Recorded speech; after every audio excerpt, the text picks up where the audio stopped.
မှာကတော့ကျွန်တော်တို့သုံးသပ်ကြပါမယ်။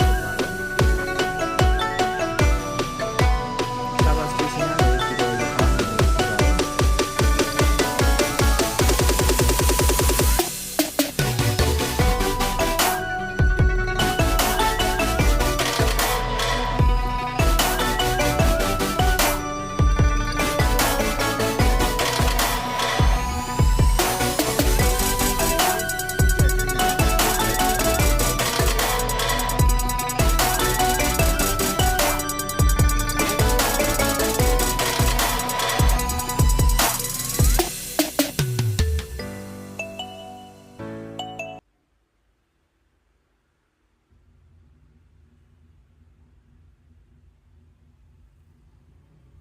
6 မိနစ်လောက်စီးပြီးတော့နောက်ပူတာရုံကိုရောက်ပါပြီ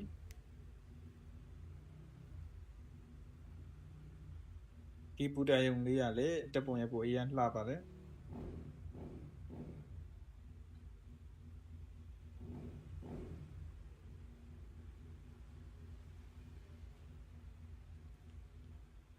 ကေဘယ်ကားစီးဖို့ကျွန်တော်တို့လက်နဲ့ရှောက်အောင်ပါ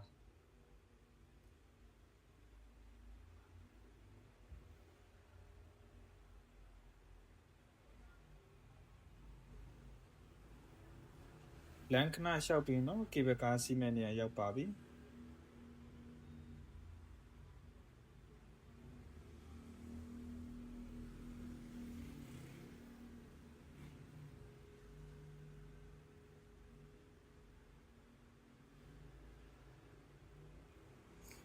ရာသီဥတုကြည်လင်နေတာမလို့အရင်လှပတဲ့ရှုခင်းလေးတွေတွေ့ကြရပါတယ်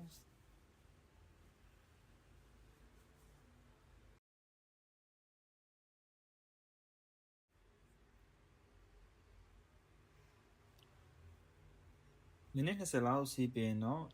Fancy Band Station ကိုရောက်ပါပြီအဲ့ဒီမှာစားတော့ဆိုင်တွေအများကြီးရှိတာမလို့ AC စားတော့တေးပေါက်ပြီးကျွန်တော်ဆက်တက်မှာဖြစ်ပါတယ်ဗီဒီယိုလေးရှင်းနေမှာဆိုလို့နောက်ဗီဒီယိုမှာထပ်တွေ့ပါမယ် See you in the next video bye